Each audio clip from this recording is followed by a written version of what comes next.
டேய், பாம்பு பாருடா, அது ரத்த பிஞ்சரி பாம்பு. அத கேட்டு பன்னு ரொம்பவும் பயந்து போய் புஜ்ஜி கிட்ட. அது சாயந்தர நேரம். பன்னு, புஜ்ஜி, சின்னு 3 பேருமே சந்தோஷமா பறந்து வீட்டுக்கு வந்துகிட்டு இருந்தாங்க. அவங்க கையில ரிப்போர்ட் கார்டு இருந்துச்சு. பன்னு கிளி வீட்டு கேட்டு கிட்ட இருந்தே கத்திக்கிட்டே போனா. அம்மா, ஓ அம்மா, சீக்கிரம் வெளியே வா. நான் பாஸ் ஆயிட்டேன்.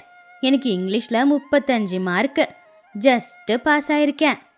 சோட்டு சமையல் அறையிலிருந்து வேக வேகமா வெளியில ஓடி வந்து, உண்மையாவாடா? ரொம்ப சந்தோஷம்டா. நீ பாஸ் ஆவன்னு நான் கனவுல கூட நினைச்சு பார்த்ததே இல்லடா. அம்மாவுக்கு இப்பதானே சந்தோஷமா இருக்கு.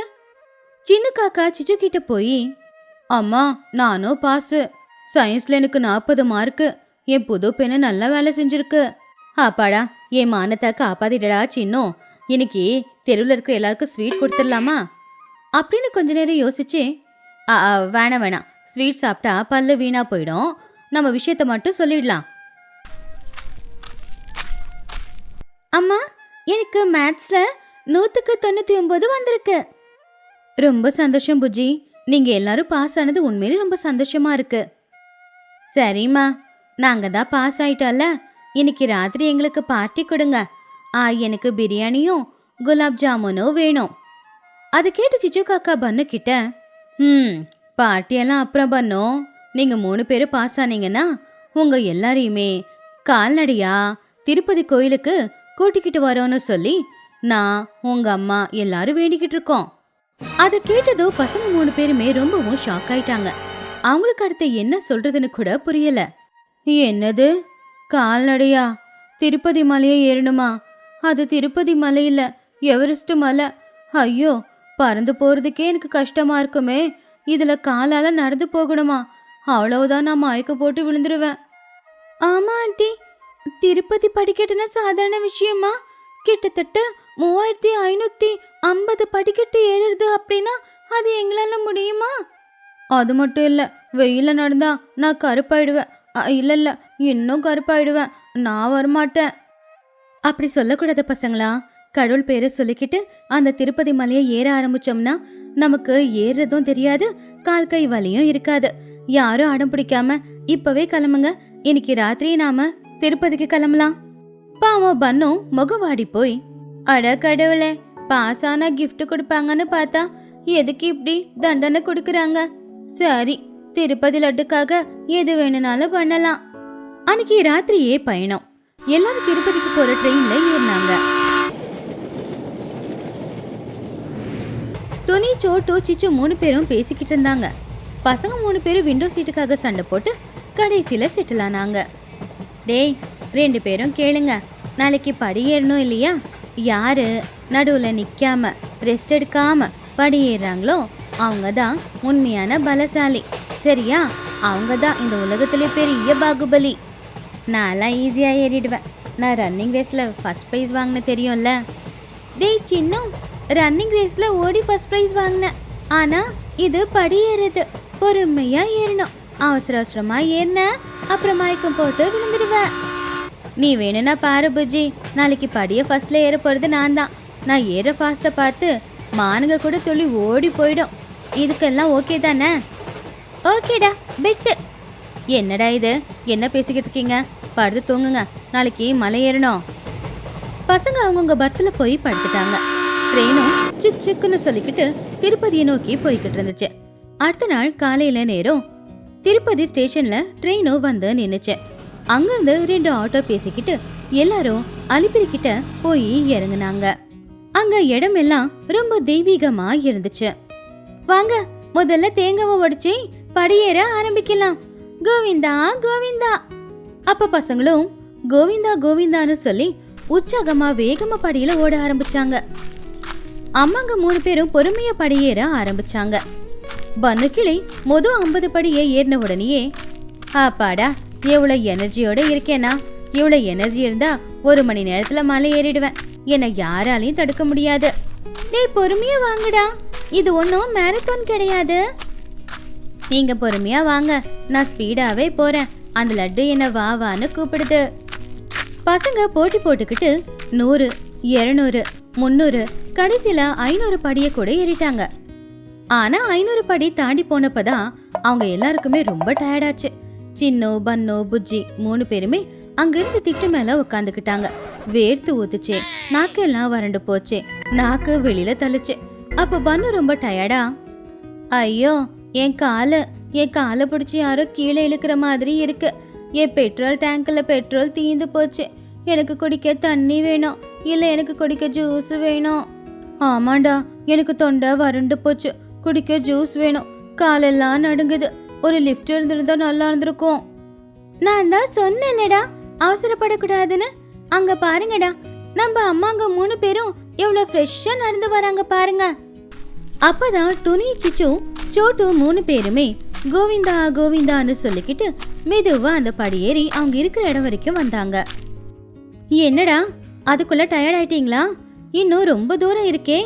இந்தாங்க தண்ணிய குடிங்க 2 பேரும். என்ன பண்ணோம், பெட்டுன பாகுபலின இப்போ மூட்டை மாதிரி உக்காந்துட்ட. பன்னு தண்ணிய குடிச்சுக்கிட்டே, ஆண்டி இது ஸ்டாட்டிஸ்டிக்ஸ், கொஞ்ச நேரம் ஓய்வு எடுத்துட்டு அப்புறமா சிறுத்தை மாதிரி ஓட போற பாருங்க. சரி சரி, முதல்ல கோவிந்தா கோவிந்தான்னு சொல்லி நடங்க. மறுபடியும் எல்லாரும் படியேற ஆரம்பிச்சாங்க. பசங்க இந்த தடவை பொறுமையா தான் ஏறிக்கிட்டு இருந்தாங்க. அம்மாங்க எல்லாரும் பக்தியோடு முன்னாடி நடந்து போய்கிட்டு இருந்தாங்க. காத்து வீச வீச அவங்களுக்கு நல்லாவும் இருந்துச்சு. கொஞ்சம் நேரத்துக்கு அப்புறமா படிக்கட்டை ஒட்டி இருக்கிற காட்டுல 2 அழகான மானுங்க நின்னுக்கிட்டு இருந்துச்சு. அதுங்க பார்க்க ரொம்ப கியூட்டாவும் இருந்துச்சு. டேய் அங்க பாருங்கடா மானுங்க, அதுங்களோட கண்ணுங்களை பாரு, பாக்குறதுக்கு எவ்வளவு அழகா இருக்குல்ல. ஆமாண்டா சின்ன, பார்க்க ரொம்ப கியூட்டா இருக்கு. எனக்கு இந்த மானுங்களை பார்க்கும்போது டிஸ்கவரி சேனல் பாக்குற மாதிரி தான் இருக்கு. ரொம்ப அழகா இருக்குல்ல, பக்கத்துல போய் நின்று ஒரு செல்ஃபி எடுத்துக்கலாமா? வேணாண்டா, அதுங்க பாவம் நம்மள பார்த்து பயந்து ஓடி போயிடும். பரவாயில்ல புஜ்ஜி, அம்மாங்க தான் முன்னாடி போயிட்டாங்கல்ல, நாம போய் 5 நிமிஷத்துல செல்ஃபி எடுத்துட்டு வந்துடலாம். அவங்க பசங்க அப்படிங்கறதுனால ஆர்வம் தாங்க முடியாம படிக்கட்டை விட்டுட்டு அவங்க காட்டுக்குள்ள மானுங்க பக்கத்துல போனாங்க. மானுங்க பின்னாடி நகர்ந்துச்சு. மானே ஓடாத நில்லு, என் பேரு பன்னு, ரொம்ப நல்லவன். என்கிட்ட இருக்கிற பிஸ்கெட்டை உனக்கு நான் சாப்பிட கொடுக்கறேன் அப்படின்னு பன்னு சொன்னதை கேட்டு பயந்து இன்னும் மானுங்க ஓடி போயிடுச்சுங்க. பசங்களும் மானுங்க பின்னாடியே போயிட்டானுங்க. அப்படி போய் போய் அவங்க படிக்கட்டு வழியை விட்டுட்டு காட்டுக்குள்ள ரொம்ப தூரம் போயிட்டாங்க. சுத்தி பெரிய பெரிய மரங்கள் இருந்துச்சு.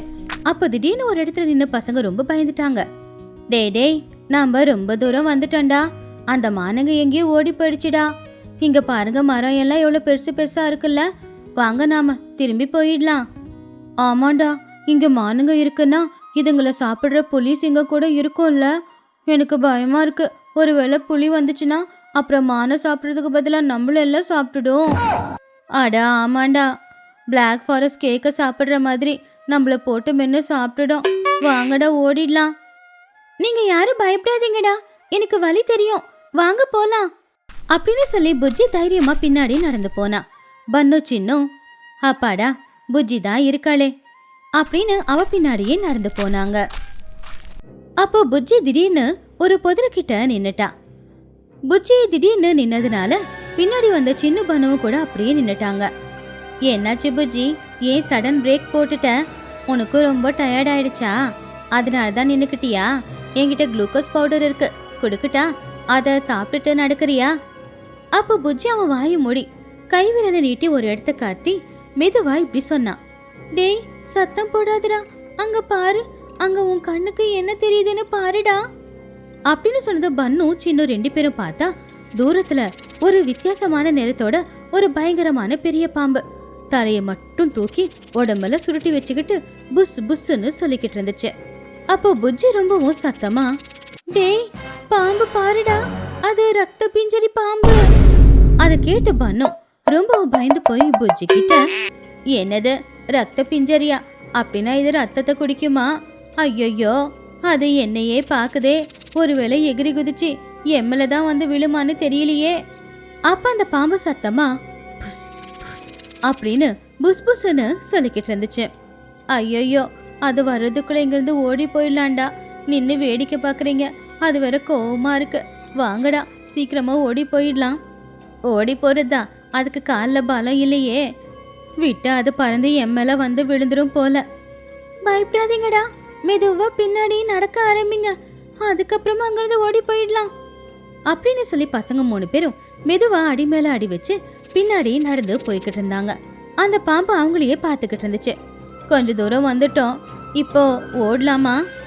ஓடுங்கடா டேய் அப்படின்னு சொன்னதும் பின்னாடி கூட திரும்பி பார்க்காம பசங்க 3 பேரும் அங்கிருந்து வேகமா ஓட்டம் பிடிச்சானுங்க. ஓடி ஓடி ஓடி முள்ளு காடு கல்லு எதுவும் பார்க்கல. வேகமா ஓடி வந்து கடைசியில படிக்கட்டுல வந்து விழுந்தானுங்க. அங்க ஏற்கனவே அவங்க அம்மாங்க 3 பேரும் பசங்களை காணுமேன்னு சொல்லிட்டு தேடிக்கிட்ட அந்த இடத்துல வந்து பசங்களை பார்த்த உடனேயே, புஜி எங்க போயிட்டீங்க? நாங்க எல்லாரும் எவ்வளவு பயந்து போயிட்டு தெரியுமா? பன்னு என்னடா ஆச்சு?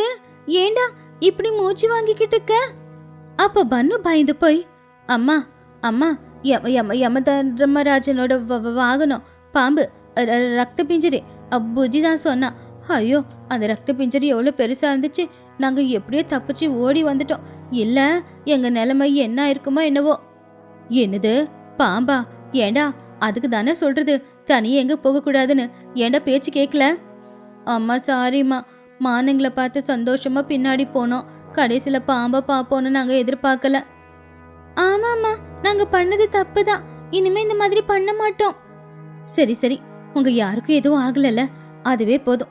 வாங்க நேரமாகுது, கோவிந்தா கோவிந்தான்னு சொல்லி படியேறுங்க.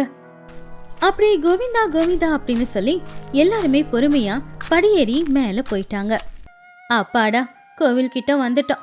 ரொம்ப நன்றி கடவுளே, உன்னுடைய தரிசனத்துக்காக ஊரையெல்லாம் பணைய வச்சு வந்திருக்க. என் கோரிக்கையை கொஞ்சம் ஏத்துக்கோப்பா. அப்படி அவங்க எல்லாரும் சாமி தரிசனத்தை பார்த்தாங்க. கோவிந்தா கோவிந்தா பெருமாளேன்னு சொல்லிக்கிட்டு பக்தியோட சாமி கும்பிட்டாங்க.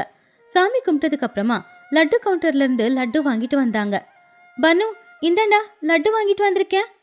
அப்ப பன்னு அந்த லட்டுல கையில எடுத்து வச்சு பார்த்துக்கிட்டு சந்தோஷமா, அப்பாடா மை டியர் லட்டு, உனக்காக என் உயிரை பணையமா வச்சு நான் இவ்வளோ தூரம் வந்தேன் அப்படின்னு சொல்லி லட்டு சாப்பிட்டு பார்த்து, ஆஹா ஸ்வர்க்கம், இந்த ஸ்வர்க்கத்துக்கு முன்னாடி பட்ட கஷ்டம் எல்லாமே மறைஞ்சு போயிடுச்சு.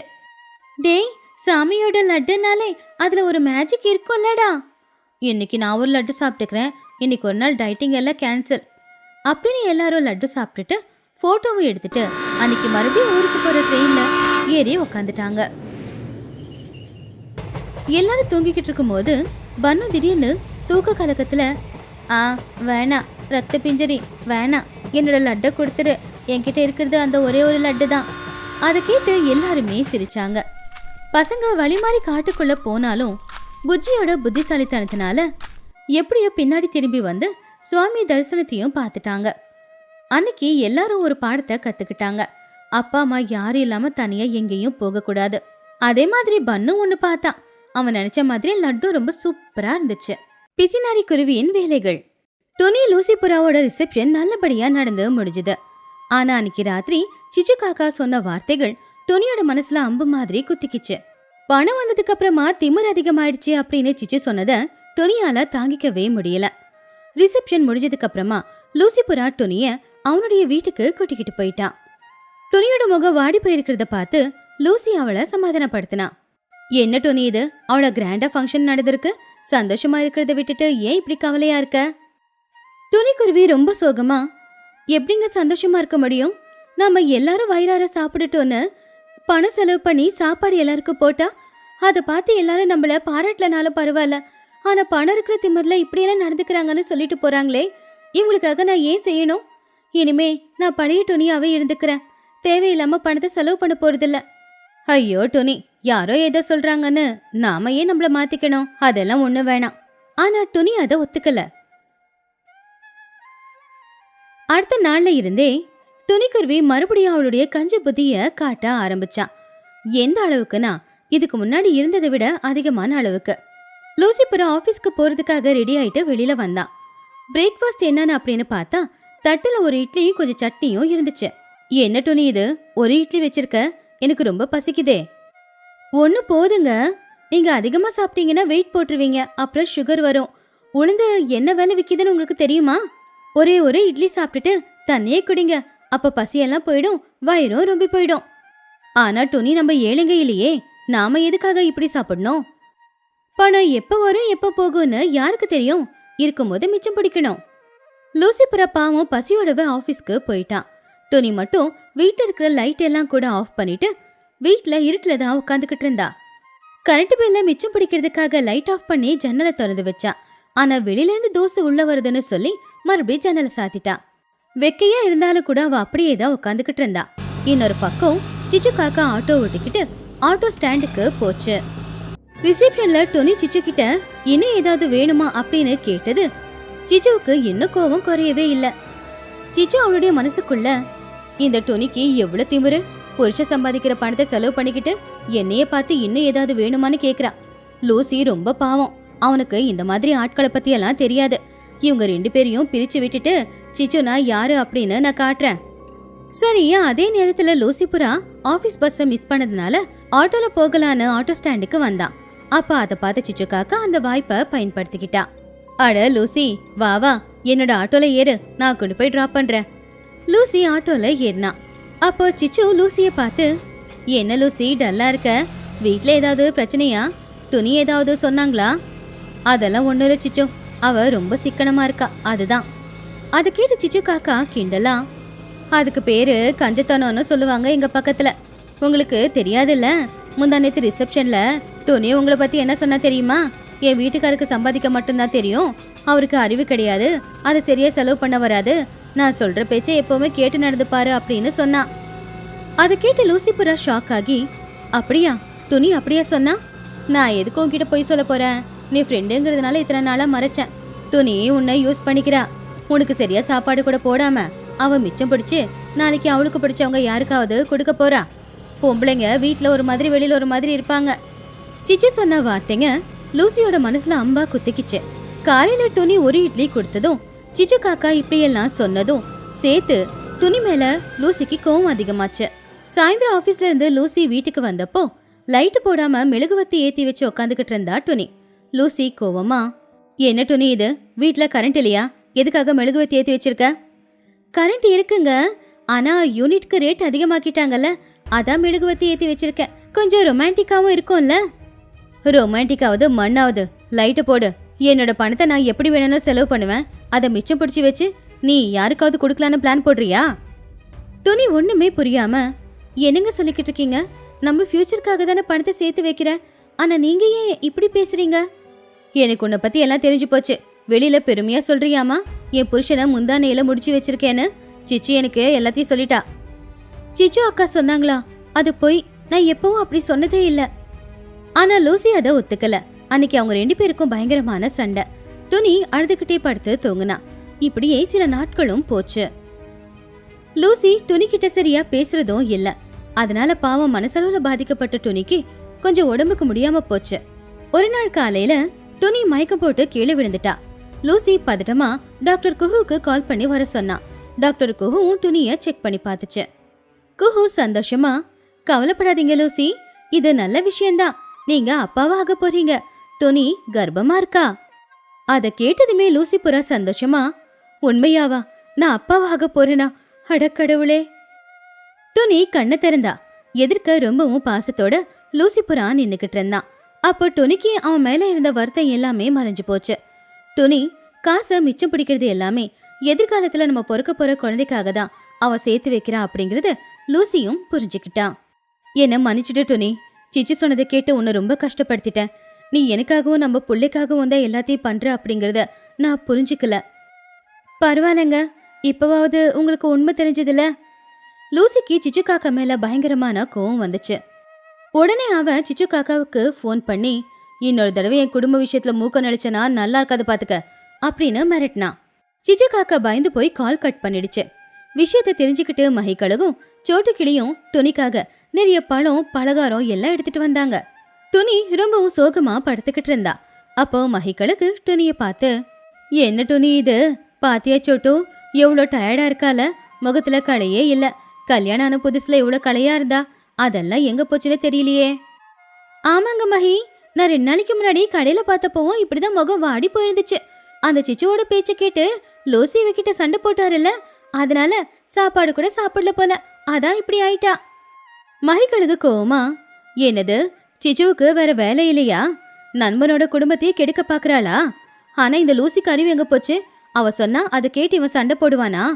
பாவம் துணி வயித்துல குழந்தை இருக்கிற விஷயம் கூட தெரியாம சாப்பிடாம உடம்புக்கு எடுத்துக்கிட்டா. நான் என்னன்னு சொல்றது? பரவாயில்ல விடுங்க மகி, இப்பதான் லூசி எல்லாத்தையும் புரிஞ்சுக்கிட்டாருல்ல. துணி, இனிமே நீ கஞ்சத்தனெல்லாம் பண்ணக்கூடாது, நல்லா சாப்பிடணும். நீ கஞ்சத்தனம் பண்ணா உனக்கு மட்டும் பிரச்சனை இல்ல, வயிற்றுக்குள்ள இருக்கிற குழந்தைக்கு பிரச்சனை. அதனால நல்ல ஆரோக்கியமான சாப்பாடு சாப்பிடு. ஆமாமா, இப்ப நீ தனியாள் இல்ல, 2 பேரு. உனக்காக இல்லைனாலும் வயிற்றுல வளர உன் குழந்தைக்காகவாவது நீ நல்ல சத்தான சாப்பாடு சாப்பிடணும். இந்த நேரத்துல கஞ்சத்தனம் பண்ண அது உன்னை மட்டும் பாதிக்காம குழந்தையையும் பாதிக்கும். துணி, பழம் கொண்டு வந்திருக்கேன், நல்ல பழத்தை சாப்பிடு, அப்போ உடம்புல ரத்தம் அதிகமாகும். உனக்கு சமைக்க முடியலனா ஒரே ஒரு ஃபோன் பண்ணு, நானே சமைச்சு எடுத்துட்டு வந்து கொடுக்கறேன், சரியா? துணி கண்ணுல கண்ணீரோட, தேங்க்ஸ் சோட்டு, நீங்க 2 பேரும் என் மேல இவ்வளவு பாசம் காட்டுறத பார்க்கும்போது என்ன சொல்றதுன்னு எனக்கு தெரியல. அட, இதுல என்னமா இருக்கு, எல்லாரும் ஒரே ஊரை சேர்ந்தவங்க, அக்கா தங்கச்சி மாதிரி தான் இருக்கணும். சரி, நீ ரெஸ்ட் எடு அப்படின்னு சொல்லி அவங்க 2 பேரும் போயிட்டாங்க. துணி சந்தோஷமா இருந்தா, ஆனாலும் அவளுடைய மைண்ட்ல ஏதோ ஒரு யோசனை. குழந்தை பிறக்க போகுதே, அப்ப செலவெல்லாம் எப்படி? இந்த பக்கம் லூசி ஆபீஸ்க்கு கிளம்பி போயிட்டான். துணி ஒரு பழைய டைரியையும் ஒரு பெண்ணையும் எடுத்து வச்சுக்கிட்டு உக்காந்துக்கிட்டா. அவ முகம் ரொம்ப சீரியஸாவே இருந்துச்சு. துணி அந்த டைரியில ஏதோ கணக்கு எழுதிக்கிட்டு, இப்ப எனக்கு என்ன குழந்தை பிறக்கும், பையனா பொண்ணா? ஒரு பேஜ்ல பையனை எழுதி இன்னொரு பேஜ்ல பொண்ணுன்னு எழுதினா. இப்போ பையன் பிறந்தா அவனுக்கு டைப்பரு செலவு, பொம்மை செலவெல்லாம் ஆகும். அதுக்கப்புறமா ஸ்கூலுக்கு சேர்க்கணும். இப்பெல்லாம் எல்கேஜி ஃபீஸே ₹1,00,000 இருக்கு. அதுக்கப்புறம் காலேஜ், அதுக்கப்புறம் பைக் வேணும்னு கேட்பான், பெட்ரோல் செலவு, அதுக்கப்புறம் ஃபோன் வேணும்னு கேட்பான், அதுக்கும் பண செலவாகும். அதுக்கப்புறம் கல்யாணம் பண்ணி வைக்கணும், அதுக்கு கோடிக்கணக்கில் பண செலவாகும். ஐயோ, பையன் பிறந்தா சொத்தெல்லாம் விற்கணும் போலையே அப்படின்னு சொல்லி பேஜை திருப்பி வச்சுட்டு, சரி பையன் பிறக்காம பொண்ணு பிறந்தா செலவு குறையுமா என்ன? இப்பெல்லாம் அதிகமா செலவு பண்றது பொண்ணுங்க தானே. பிறந்த உடனே பொம்மையும் வாங்கணும், ட்ரெஸ்ஸும் வாங்கணும், அது போக காதுல தங்க கம்மல், கழுத்துல தங்க செயின், காலில் வெள்ளி கொலுசு, வெள்ளி அருணக்கொடி, அது போக அவளுக்கு படிப்புக்கும் செலவாகும், கல்யாணத்துக்கும் செலவாகும். நகை நட்டெல்லாம் போடணும். 1 பவுன் தங்க 1,00,000க்கு விற்கிது. ஐயோ, இனி போக போக 1 கோடி ஆகுமோ என்னமோ. பொட்ட புள்ளைய பெத்துக்கிட்டு நடுத்தருக்கு தான் வரணும். துணிக்குருவிக்கு தலையெல்லாம் சுத்த ஆரம்பிச்சுது. புத்தகத்துல அவ எழுத்தின கணக்க பார்த்தாலே அவளுக்கு பைத்தியம் பிடிக்கிற மாதிரி இருந்துச்சு. 1 லட்சம் இல்லனா கோடி, ஐயோ அப்படின்னு புலம்புனா. சாயந்தரம் லூசிபுரா வீட்டுக்கு வந்தான்.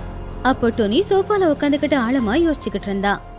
என்னாச்சு டோனி, மறுபடியும் டல்லா இருக்க? உனக்கு உடம்புக்கு முடியலையா? அப்போ டோனி அந்த புக்கை காட்டி, ஏங்க பாத்தீங்களா, எந்த புள்ள பிறந்தாலும் நமக்கு கஷ்டம்தான். பையன் பிறந்தா பைக் கேட்பான், பொண்ணு பிறந்தா தங்கம் கேட்பா. இப்பவே நாம இதுக்கெல்லாம் கடன் வாங்கணும் போல தெரியுது. எனக்கு ரொம்ப பயமா இருக்குங்க. லூசிபுரா அந்த நோட் புக்கை எடுத்து பார்த்தா. அதுல டொனி எழுதி வச்சிருக்கிறது எல்லாம் பார்த்து அவனுக்கு சிரிப்பு வந்துச்சு. அப்ப லூசிபுரா டொனி கிட்ட, டொனி, உன்னை பார்த்தா பாவமா இருக்கு. குழந்தைன்னு பொறுக்கவே இல்ல, அதுக்குள்ள பைக்கு தங்கம்னு எழுதி வச்சிருக்க. அந்த கடவுள் நமக்கு வாய் கொடுத்திருக்கானா, சாப்பிட கொடுக்க மாட்டானா? கடவுள் எப்பவுமே நம்ம கூடவே இருப்பான். அவன் நமக்கு ஒரு வழியை காட்டுவான். கஷ்டப்பட்டு உழைக்கிறது தான் நம்ம வேலை. நீ அமைதியாயிரு. இப்படி டென்ஷன் ஆகி வயித்துல இருக்கிற குழந்தைக்கு ஏதாவது ஆச்சுன்னா? லூசி சொன்னது கேட்டு டொனிக்கு கொஞ்சமா தைரியம் வந்துச்சு. உண்மைதான், முதல்ல குழந்தை பிறக்கட்டும், அப்புறமா பாக்கலாம் அப்படின்னு சொன்னான். துணிக்குருவி கர்ப்பமானது என்னமோ சரிதான், ஆனா அவ வயித்துல வளர்ந்துகிட்டு இருக்கிறது யாரு? துணி பயந்த மாதிரி பைக் கேக்குற ஆம்பளை பிள்ளையா, தங்கம் கேக்குற பொம்பளை பிள்ளையா? துணியோட டெலிவரி நேரத்துல அவளுடைய கஞ்சத்தனத்தினால ஏதாவது புது பிரச்சனை வருமா? பாவம் லூசி இந்த பிசுநாரி குருவியை எப்படி ஹேண்டில் பண்ண போறா? எப்படியோ துணிக்கு பொறுக்க போறது பொண்ணா பையனா அப்படின்னு தெரிஞ்சுக்கணும்னா பார்ட் 4 அப்படின்னு கமெண்ட் பண்ணுங்க.